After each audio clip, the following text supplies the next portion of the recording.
شفيع مولانا محمد المادن الجود والكرم منبع العلم والحلم والحكمة وعلى آله وصحبه.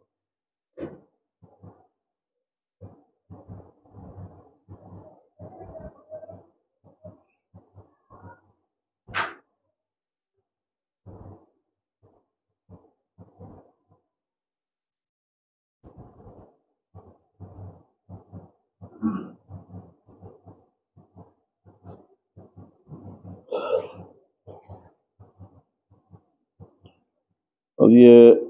الحمدللہ یہ فتوح الغیب کا جو ہے 13واں مقالہ ہے،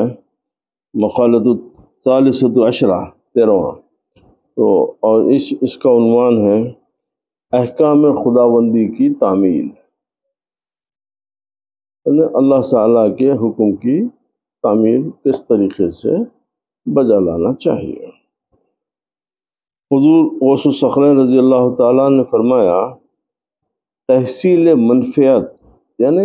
اپنے غرض اپنی فائدے کی چیزوں کا حصول اور دفع ضرر تمہیں اختیار نہیں کرنا چاہیے۔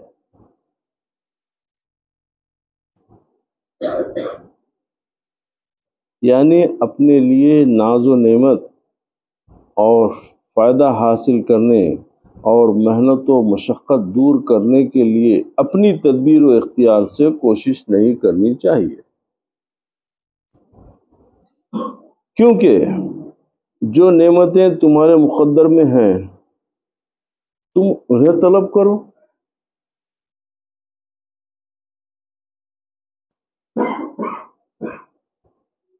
یا مکروہ جانو تو وہ پہنچ کر رہیں گے،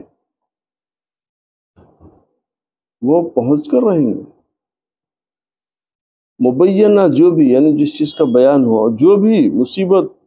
وہ مضرت تمہاری قسمت میں ہے وہ آ کر رہے گی، وہ آ کر رہے گی۔ تم اسے ناپسند کرو یا گریہ زاری سے دور کرنا چاہو، یا صبر کرو اور طلب رضائے مولا میں جلدی دکھاؤ،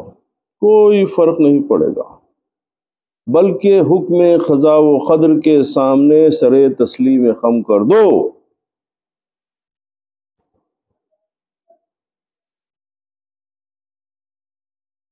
یعنی خود کو رنج و راحت کے تمام کاموں میں اسی کے سپرد کر دو۔ خوشی ہوئی تو آپ کے پاس، رنج ہوا تو آپ کے پاس، اس لیے کہ یہ خوشی کو برقرار رکھنے والے بھی آپ ہی ہیں، یہ رنج کو دفع کرنے والے بھی آپ ہی ہیں۔ تو قضا و قدر کے اوپر یہ جو اصل مسئلہ یہی ہے کہ اس کے اوپر ہمیشہ اپنے مولا کے در سے دور مت ہو، رنج ہو یا مصیبت ہو، آپ اس کے در سے دور مت ہو، اسی کی طرف امید رکھو۔ اور یہ باتوں کو اگر ہم سمجھنا چاہیں تو آسانی سے سمجھ سکتے، مگر چونکہ ہم خود غرضی اور نفس پرستی میں اتنے منہمک ہو گئے کہ ہم کو ہماری روزمرہ کی زندگی سے بھی ان باتوں کو ہم نہیں سیکھنا چاہتے۔ یعنی مثال کے طور پہ ایک بچہ ہے، وہ کسی بھی حالت رہنے دو، بھوک ہوئی تو ماں کی طرف دیکھتا، وہ ماں غصے میں ناراض ہے یا خوش ہے یا ناراض ہے، وہ کسی بھی کیفیت میں رہو، مگر بچے کی آس تو ماں کی طرف ہی رہتی کہ بچہ کبھی یہ امید نہیں توڑتا کہ میری ماں غصے میں میرے کو کھانا نہیں دیں گی بول۔ تو کم سے کم اتنا تو تعلق اپنے رب سے رکھ لو، ایک بچہ جو اپنی ماں سے جو امید رکھتا اتنا تو اپنے رب سے امید رکھو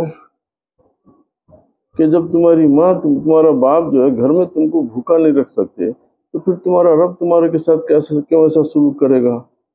تو لہذا ہمارا اصول یہ ہونا چاہیے کہ ہم رنج ہو یا خوشی ہو،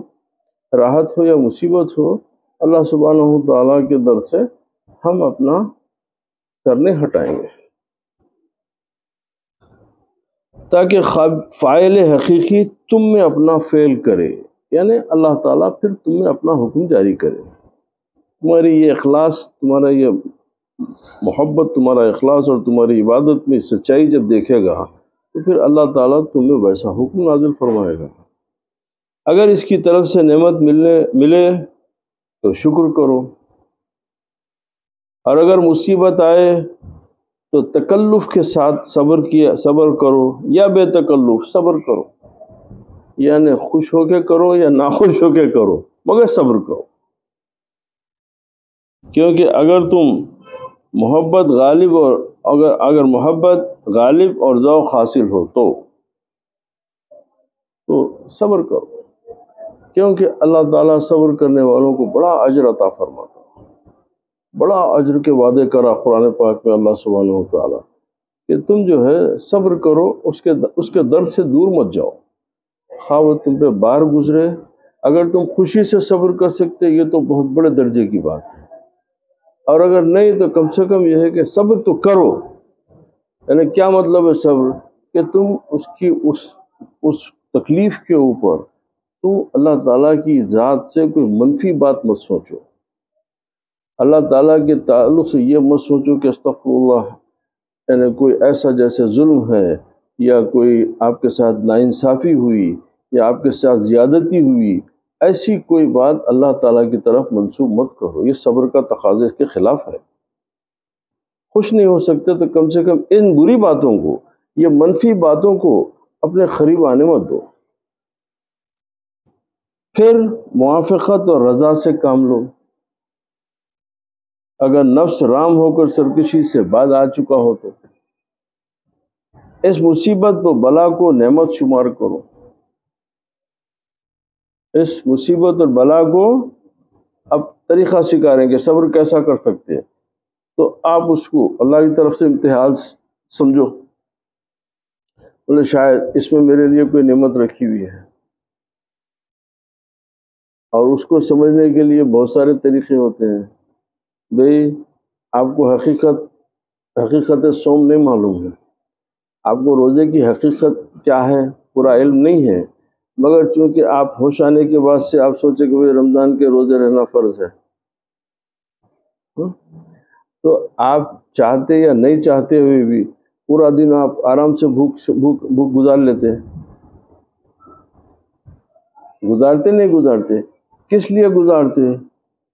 یہ سمجھ گئے کہ اس کا ثواب اللہ کے پاس زیادہ ہے. پیاس لگ رہی، گرمی کا موسم ہے، شدید گرمی ہے، حلق سوکھ رہا، مگر آپ بولے نہیں میں روزہ نہیں توڑ سکتا کیونکہ اللہ تعالیٰ ناراض ہو جائیں گا. تو اسی طریقے سے جو ہے آپ اس کی مصیبت اور بلا کو یہ سمجھو کہ میں اگر صبر کر لوں گا تو پھر میرے کو افطار میں اچھا ملے گا، کہ میں جب روزہ گزار لوں گا تو الحمدللہ میرے لیے افطار میں جو ہے شربت وغیرہ سب انشاءاللہ میرے لیے انتظام ہو جائیں گا. تو آرام سے سمجھ سکتے آپ. نہیں اگر ہم چھوٹی چھوٹی باتوں کو مصیبت سمجھنے لگ گئے تو اس میں کیا ہے کہ ہمارا ایمان بھی کمزور ہوتے جاتا، اور پھر ہمارا اللہ تعالیٰ سے تعلق میں بھی جو ہے کمی پیدا ہو جاتی. کیونکہ یہی انبیاء علیہ السلام کی سیرت ہے. یہی جیسے آپ حضرت ابراہیم علیہ السلام کے واقعات میں، حضرت موسیٰ علیہ السلام کے، رسول پاک تمام واقعات میں آپ یہی دیکھ رہے ہیں کہ بھئی آگ میں بھی بیٹھے ہیں تو اللہ کے ساتھ تعلق ہے، بولے نہیں وہی بہتر جاننے والا ہے. یا دریا بھی آ گیا تو اسی پہ اطمینان ہے کہ بھئی پیچھے دشمن آ رہا، سامنے دریا ہے، کیا کرنا ہے. تو اس طریقے سے کہ ہمیشہ جو ہے اس کی ذات سے توقع وابستہ رکھو، اور مصیبت کو اس کا امتحان سمجھو،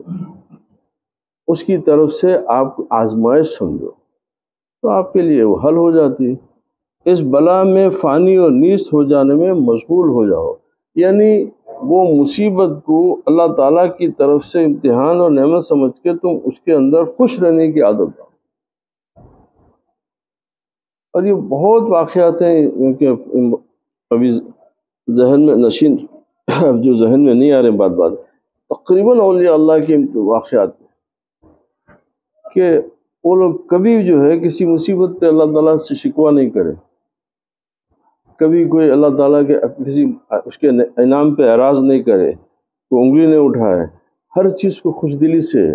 اور اس کی طرف سے بول کے قبول کرے، تو اس کا انعام یہ ہو گیا کہ اللہ تعالیٰ زمین و آسمان کی عزتوں سے ان کو نوازا۔ تو تمہیں اللہ تعالیٰ کی راہ میں جس کی فرما برداری اور درستی و پیوستگی کا حکم دیا گیا ہے، مقامات و منازل قرب میں منتقل کیا جائے گا۔ اب جب تم ایسا کرو گے تو پھر اللہ تعالیٰ اپنے قرب کی منزلوں میں تم کو بلائے گا، اپنے قریب کرے گا، اور سیر و سلوک یعنی جو طریقت میں جو راستہ ہوتا ہے، جو جس راستے پہ صوفیہ چلتے ہیں تو وہ راستے کو سلوک بولتے ہیں، یعنی وہ منازل طے کرنا، یعنی ان کے پاس درس جیسا ہے، تو واقع ہوگا رفیق اعلیٰ سے جا ملو گے، یعنی پھر اللہ تعالیٰ کی تم کو معرفت عطا ہو، اللہ تعالیٰ سے تمہاری پہچان ہو جائے گی، جو کہ تمام اشیاء سے بعید اور بلند ہے۔ اس سے بلند کوئی نعمت نہیں ہوتی بندے کے لیے، اللہ کی معرفت سے زیادہ بلند کوئی نعمت بندے کے لیے نہیں ہو سکتی، کہ سلسلہ علیت و مسببیت کی انتہا اسی پر ہوتی ہے، یعنی علیت و مسببیت یعنی کسی چیز وجہ سبب کی انتہا اس پر ہوتی ہے کہ اس سے اوپر کوئی علت نہیں ہے۔ بس یہی میری وجہ اول، میری وجہ آخر یہ ہے کہ میں تیرے سے شناسا ہو جاؤں، میں تجھے پہچانوں۔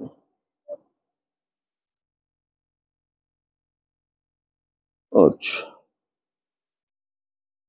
پھر تمہیں پیشرو یعنی صدیقین، شہداء اور صالحین کی صف میں کھڑا کر دیا جائے گا۔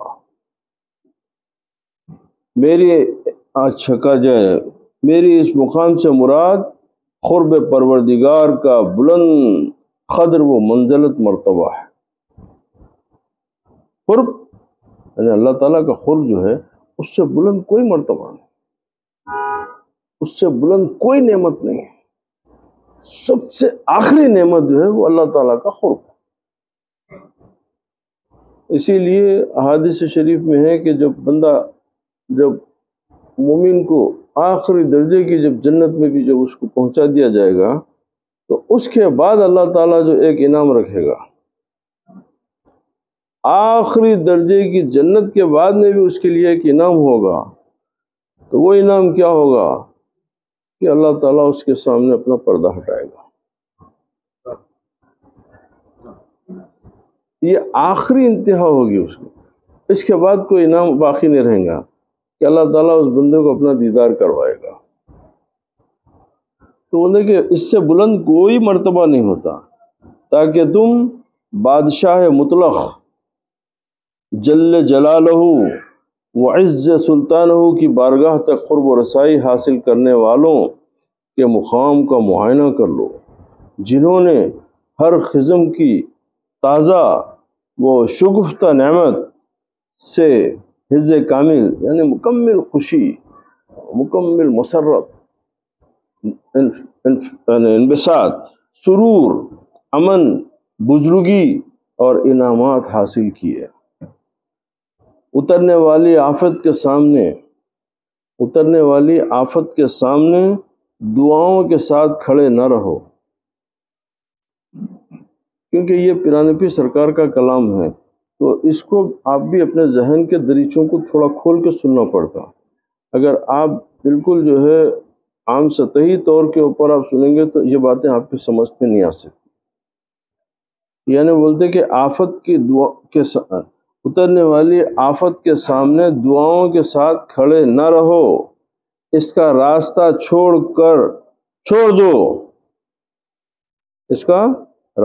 چھوڑ دو تاکہ زیارت کر سکے، اس کی آمد سے جزع و فضا نہ کرو۔ کیا مطلب ہے؟ یعنی اس کلام میں اس بات کی طرف اشارہ ہے کہ گویا بلا ایک شخص ہے جو تمہاری زیارت اور ملاقات کے لیے اترا ہے۔ یقیناً اس کی آمد میں کوئی مصلحت ہوگی، اس پر دروازہ بند نہ کرو اور اسے آنے دو، تاکہ آنے کے حکمت تو ظاہر ہو جائے، آنے کی حکمت تو ظاہر ہو جائے۔ تو بولے کہ آپ جو ہے آنے دو، آنے کے بعد میں آپ کو پتہ چلتا کہ بھئی یہ بلا کس وجہ سے آئی،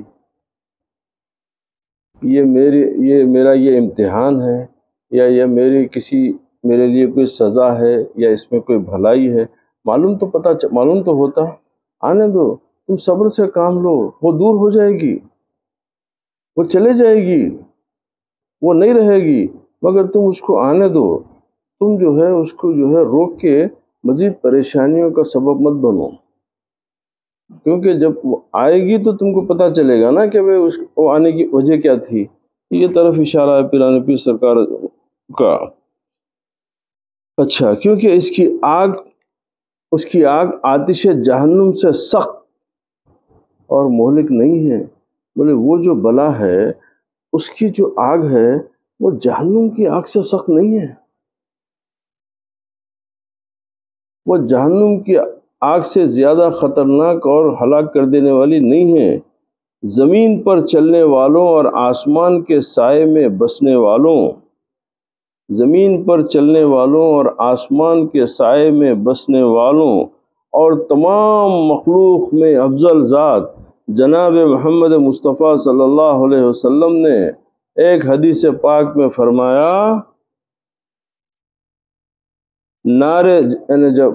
وہ اس کی حدیث جو ہے وہ پل صراط پہ سے گزرنے کا جو ہے اس کے ضمن میں ہے، وہ نعرے جہنم مومن سے، نعرے جہنم دوزخ کی آگ مومن سے مخاطب ہو کر کہے گی، اے ایماندار جلدی سے گزر جا،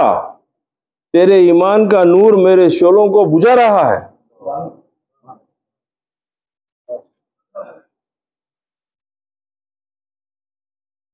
جہنم کی آگ کہے گی یہ بات، نعرے جہنم بولے گی کہ اے ایماندار تو جلدی سے گزر جا، کیونکہ تیرے ایمان کے نور سے میرے آگ کے شعلے بجھ جا رہے ہیں۔ سبحان اللہ، مومن کا نور جس سے جہنم کے شعلے بجھ رہے ہوں گے، یہ وہی نور ہے، یہ وہی نور ہے جو دنیا میں اس کے ساتھ رہا ہے۔ جو نور مطیع اور عاصی کے درمیان امتیاز ہے، جو اطاعت کرنے والے اور گناہ کرنے والے کے درمیان میں ایک امتیاز ہے، فرق ہے۔ یہ نور اس آفت کی تیزی کو ختم کر سکتا ہے اور تمہارے صبر اور حکم مولا کریم سے موافقت کی ٹھنڈک نازل اور قریب ہونے والی مصائب یعنی مصیبتیں اور اس کی سوزش، اس کی جو گرمی ہے وہ، اور افروختگی یعنی انفلیمیشن جو ہے وہ ساکن کر دے گی۔ ہاں، کیونکہ یہ تمہارا صبر جو ہے اللہ تعالیٰ کے حکم کے اوپر جب تم صبر کرتے تو بولے کہ یہ تمام مصیبتوں اور تمام جو ہے یہ جو تکلیف دے اس کو سب کو جو ہے وہ ختم کر دے گی، وہ ختم ہو جائے گی۔ اس لیے کہ اللہ تعالیٰ قرآن پاک میں ہو رہا ہے ان مع العسر یسرا ان مع العسر یسرا، ہم ہر آسانی کے ساتھ مشکل ہے، تو کوئی مشکل ایسی نہیں ہے کہ کوئی رات ایسی نہیں ہوتی جس کا سویرا نہیں ہوتا، ہر رات کا سویرا ہوتا۔ تو اسی طریقے سے اگر کوئی مصائب ہے تو آپ صبر کرو، اللہ سبحانہ و تعالیٰ وہ دور کر دے گا۔ مگر بے صبری میں تم خدا کی بندگی میں اگر فرق کر دو گے، خدا کی بندگی میں تم جو ہے اگر استغفر اللہ، اگر تم وہاں پر کوئی یعنی کوئی تمہارے سے کوئی غلط حرکت ہو جائے گی تو تمہارا ایمان بھی ضائع ہو جائے گا، تمہارا ایمان بھی ضائع ہو جائے گا۔ آفت تجھے ہلاک کرنے نہیں آتی، وہ تمہاری آزمائش، تمہاری درستی ایمان کو پختہ اور یقین کو محکم اور تمہارے صبر پر مولا کریم کی طرف سے فخر و مباحات یعنی فخر و افتخار یعنی غرور یعنی پراؤڈ فیل کرنے کا، اور اظہار خوشنودی وہ مسرت کی خوشخبری دینے کے لیے آتی ہے۔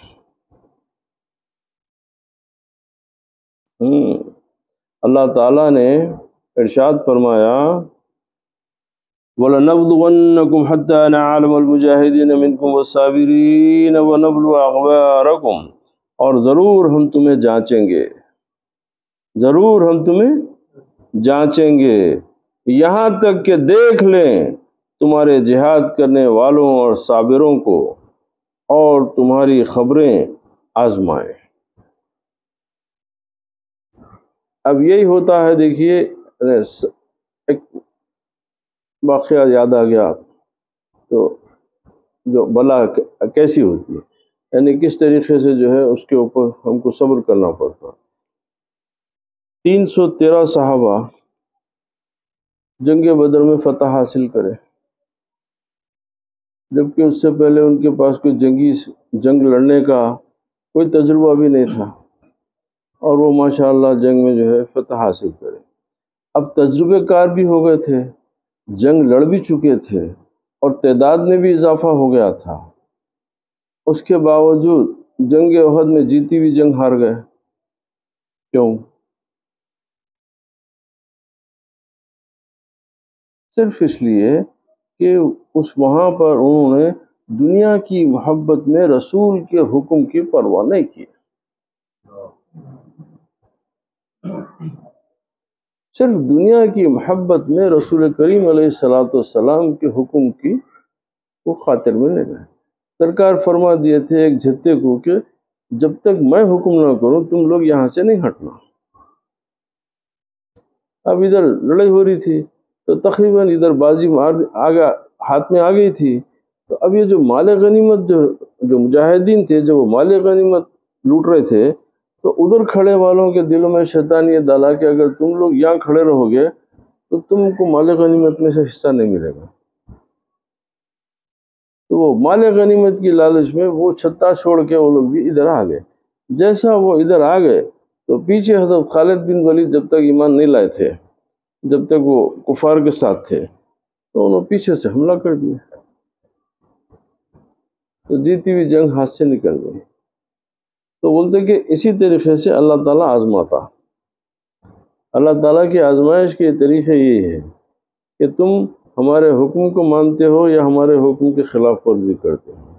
یہ اس کی طرف سے آزمائشیں ہوتی ہیں۔ تو مومن کا کام یہ ہے کہ ہم آزمائشوں پہ صبر سے کام لیں، اس کے دامن کو ہاتھ سے نہ چھوڑیں۔ جب تمہارا حق تعالیٰ کے ساتھ ایمان ثابت ہو جائے گا اور یقین محکم ہو جائے گا، یعنی پکا یقین کے ساتھ اس کے فعل کی، یعنی اس کے کام کی، اس کے حکم کی، اس کے منشا کی موافقت کرو گے، اور یہ سب اس کے احسان و توفیق سے ہی میسر ہے، تو ہمیشہ کے لیے صابر، قضا و قدر سے موافقت کرنے والے اور احکام کو تسلیم کرنے والے ہو جاؤ گے، اور یہ دائرہ امر و نہی سے خارج اپنے اور غیر کے لیے کوئی خدشہ پیدا نہ ہونے دو۔ اور یہ دائرہ امر و نہی کئی مرتبہ ذکر ہوا کہ قرآن شریف میں جو احکام ہے اس کے بارے میں کہ جو ہے یعنی امر جو ہے حکم ہے، اور نہیں جو ہے اس سے منع کرنا ہے۔ جو حکم ہے اس پہ عمل کرنا ہے، اور جس سے منع فرما دیا گیا اس سے اجتناب کرنا، اس سے دور ہٹ جانا۔ تو بولتے کہ یہ تمام باتیں جو ہے یہ دائرہ امر و نہی سے خارج اپنے اور غیر کے لیے کوئی خدشہ پیدا نہ ہونے دو۔ جب کوئی امر خداوندی یعنی اللہ کی طرف سے جب کوئی اگر حکم ہو تو توجہ سے سنو، قوت و کوشش کے ساتھ جلد بچاؤ، قوت و کوشش کے ساتھ جلد بچاؤ، حرکت کرو اور مستی نہ دکھاؤ۔ عملی کوشش کے بغیر محض تقدیر اور فضل الہی کو تسلیم نہ کرو۔ اللہ اکبر۔ بہت بڑی بات ہے، عملی کوشش کے بغیر محض تقدیر اور فضل الہی کو تسلیم نہ کرو۔ اللہ اکبر۔ کیا مطلب؟ تاکہ جبر اور جہالت کے گڑھے میں نہ گر جاؤ۔ آپ کو جو عبادتوں کا جو طریقہ سلیقہ سکھایا گیا، جو عبادتوں کے جو حکم دیا گیا ہے، اس میں اللہ تعالیٰ کے لیے کچھ نہیں ہے۔ اللہ تعالیٰ بے نیاز ہے۔ اللہ غنی عن العالمین۔ اللہ بے پرواہ ہے تمہاری عبادتوں سے، تمہاری کسی، اب تم کو جو حکم دیتا ہے وہ تمہاری بھلائی کے لیے ہے، تمہاری بھلائی کی خاطر ہے کہ یہ نبی کے بتائے ہوئے راستے پہ چلو، حکم سے، ہماری کتاب سے، ہماری سنت، نبی کی سنت سے تم عمل اختیار اس پہ عمل کرو، تو اس میں تمہاری بھلائی ہے۔ اب آپ کا فرمائے پیرانے پیر، عملی کوشش کے بغیر محض تقدیر اور فضل الہی کو تسلیم نہ کرو۔ اب اس میں اگر سمجھنے کے لیے خاص طریقہ بالکل ہے کہ یہ انسانی فطرت ہوتی ہے کہ جب انسان محنت کر کے جب دو روٹی کما کے لاتا ہے تو اس کی لذت بہت اچھی ہوتی ہے، وہ روٹی میں بڑی لذت ہوتی ہے۔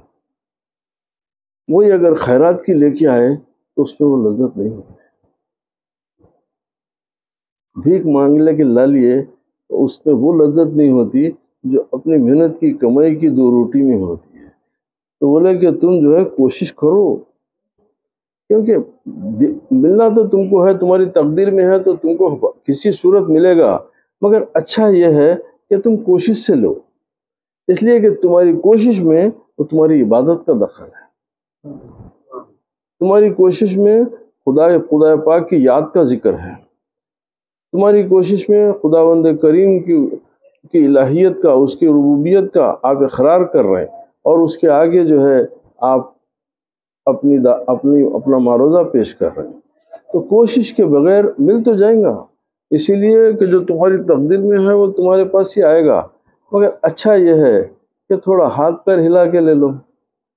تاکہ تمہارے کو بھی خوشی ہو جائے، تم کو بھی تسلی ہو جائے۔ تو عبادتوں کا مفہوم یہی ہے،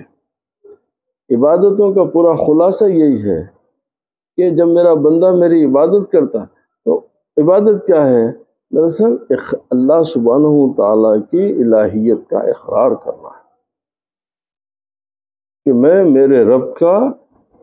فرما بردار اور بندہ ہوں، وہ میرا رب ہے، میں اس کا اقرار کرتا ہوں۔ تو بار بار ہم اقرار کر کے ہم اپنے آپ کو یقین دلانے کی کوشش کر رہے ہیں کہ نہیں، میرے لیے، میرے سر کے لیے سب سے بہترین جگہ میرے مولا کا در ہے، اس کے لیے سب سے اچھی جگہ اور میرے مولا کا در ہے، اسی کے آگے سر جھکانا ہے۔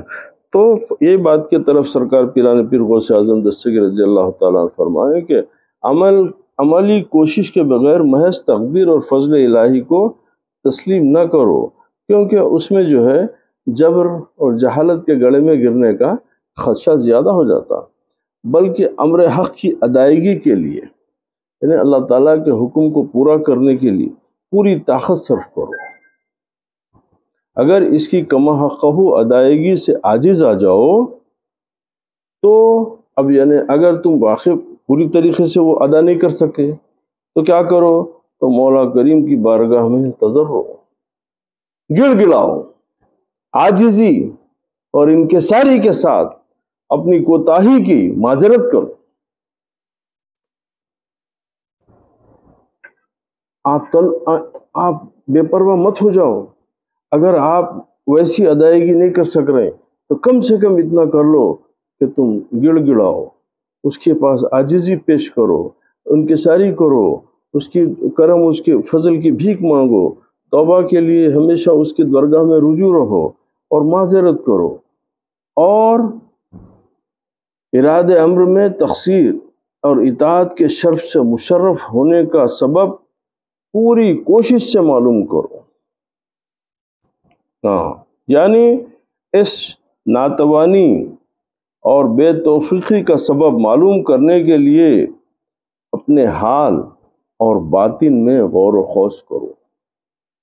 یہ کیا بات ہو رہی ہے کہ عبادت میں دل کیوں نہیں لگ رہا؟ کیا بات ہو رہی ہے کہ اللہ تعالیٰ کے حکم کو ماننے میں میرے کو جو ہے یہ تنگی کیوں پیش آ رہی ہے؟ غور کرو، دیکھو کہ نقص کہاں ہے، کس طریقے کس طرف جو ہے تمہارا دل، کیا تمہارا نفس جو ہے تم کو خدا سے دور کرنے میں کامیاب ہو گیا؟ اگر تمہارا نفس تم کو اپنے خدا سے دور کرنے میں کامیاب ہو گیا تو یہ بہت بڑے خطرے کی گھنٹی ہے، یہ بہت بڑے خطرے کی بات ہے۔ تو اس کا علاج کرو، اس کے لیے ڈھونڈو کہ بھئی کیا طریقہ اختیار کرنا۔ شاید اس کی وجہ سے تمہارے دعووں کی شامت میں عبادت میں کوئی بے ادبی، حماقت و سستی اور اپنی قوت و صلاحیت پر بھروسہ، خود پسندی اور خدا کے ساتھ اپنے نفس اور اس کی خواہشات یا مخلوق میں سے کسی کو شریک کرنا ہو تو اللہ تعالیٰ نے تمہیں اپنے در سے دور اور اطاعت و خدمت سے معزول کر دیا ہو۔ یہ معلوم کرو، دریافت کرنا، کیونکہ جب تمہارا دل عبادت کی طرف نہیں جائے، اللہ کے حکم کو ماننے میں کوتاہی محسوس کرے اور تم کو جو ہے اس طریقے ادھر جانے سے روکے، تو یہ سمجھ لو کہ یہ بہت خطرے کی گھنٹی ہے، یہ بہت بڑا نقصان کا سودا ہو رہا میرے ساتھ۔ تو فوراً جو ہے یعنی جو تم نے قرب حق میں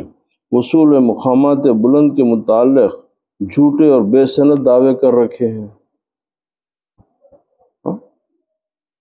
آپ کا نفس آپ کو اطمینان مطمئن کر دیا کہ میں عبادت گزار ہو گیا، تو دیکھو کہ وہ عبادت میں سچائی کتنی ہے، ریا کتنی ہے، اس میں آپ کے نفس کو کتنی غذا مل رہی ہے اور اللہ تعالیٰ کی اس میں خوشی کتنی ہے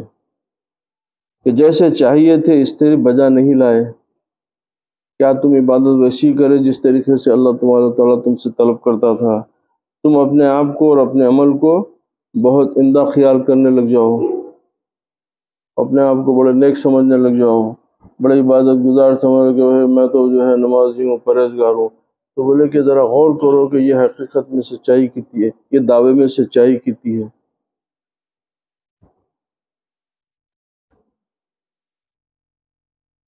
اپنی امداد و توفیق منقطع فرما دی ہو، ناراضگی اور غصے میں آ کر اپنی بخشش و کرم کی توجہ ہٹا لی ہو اور تمہیں مصیبت بھیج کر دنیا وہ خواہش اور حرص اور آرزوں میں مبتلا کر دیا ہو۔ ایسا بھی تو ہو سکتا، اللہ تعالیٰ تم سے ناراض ہو گیا اور تم سے جو ہے غصہ کر کے اپنی بخششوں کا اس کے کرم کو جو تم سے ہٹا کے تم کو جو ہے ان بیماریوں میں تمہارے کو یہ اپنے نفس کی بیماریوں میں اور تم کو تکبر، غرور اور عبادت کی جو ہے اچھے ہونے میں، اپنے آپ کے نیک ہونے میں تم کو یہ بیماریوں میں تو مبتلا نہیں کر دیا۔ یہ تمام آفتیں اور مصیبتیں ہیں کہ ان میں گرفتار کر کے اپنی بارگاہ کے قرب اور رضا سے دور پھینک دیا ہو۔ ہاں، کیا آپ نہیں جانتے کہ یہ تمام اشیاء مولا کریم سے ہٹانے والی اور خالق و مالک کی نظر عنایت سے گرانے والی ہیں؟ جس نے ابتدائے آفرینش سے انجام تک تربیت فرمائی، مال و دولت سے نوازا، اعمال کے بدلے میں بھی اور بے اعمال بھی محض اپنے فضل سے ان سے بچ کر رہنا تاکہ تمہیں مولا تعالیٰ سے ہٹا کر غیر کے ساتھ مشغول نہ کر دیں۔ ہاں، کیا مطلب؟ کہ تمہارا منہ نہ پھیر دیں، جو بھی اس کے علاوہ ہے وہ غیر ہے، یعنی جب غیر کی طرف توجہ اور التفات ہو اور اس کو اختیار کرنا مولا تعالیٰ نے منع فرما دیا ہے تو اپنی عبادت تو غیر کو اللہ تعالیٰ پر اختیار نہیں کرنا چاہیے۔ میں تیرے سوا کسی کو نہیں پہچانتا، میں صرف تیری بندگی کرتا ہوں اور تو ہی میرا خالق ہے۔ اب تیری طرف میری نظر ہے۔ فَأَيْنَمَا تَوَلَّوْا فَثَمَّ وَجْهُ اللَّهِ، تو جدھر بھی جاؤں گا تو ہی ہے، تیرے سے ہٹ کے میرے کوئی گزار، اس لیے کہ نہ میری زندگی میں میرا کوئی منیس و مددگار ہے تیرے سوا، نہ آخرت میں، ہر جگہ تو ہی میرا میری خواہش، میری آرزو تو ہی ہے۔ تو جب بندہ اس مقام کے اوپر، تو پھر اس کو جو ہے اس کو اپنا اللہ تعالیٰ اپنے فضل و کرم سے نوازتا، کیونکہ اس نے تمہیں اپنی عبادت کے لیے پیدا فرمایا، تم اس کے امر سے اعراض کرتے ہوئے غیر کے ساتھ مشغول ہو کر اپنی جان پر ظلم نہ کرو۔ تم اللہ تعالیٰ کے حکم کی خلاف ورزی کر کے غیر کے ساتھ مشغول ہو کے اللہ تعالیٰ کے جو ہے بولے تم اپنی جان پہ ظلم کر رہا، وہ تمہیں اس آگ میں ڈالے گا جس کا ایندھن لوگ اور پتھر ہیں، اور تم نادم ہوگے، لیکن یہ ندامت کوئی فائدہ نہیں دے گی۔ موقع ہے توبہ کر لو، اگر ہاتھ سے نکل جائے گا معاملہ تو پھر یہ ندامت بھی تمہارے کام نہیں آئیں گے۔ کچھ عذر پیش کرو گے تو قبول نہیں ہوگا، فریاد کرو گے سنی نہیں جائے گی،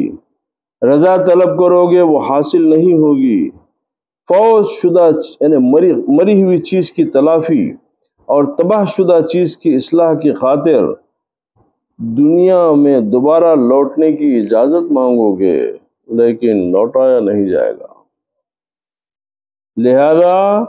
اپنے نفس پر مہربانی اور شفقت کرو، اور تمہیں جو آلات دیے گئے ہیں یعنی عقل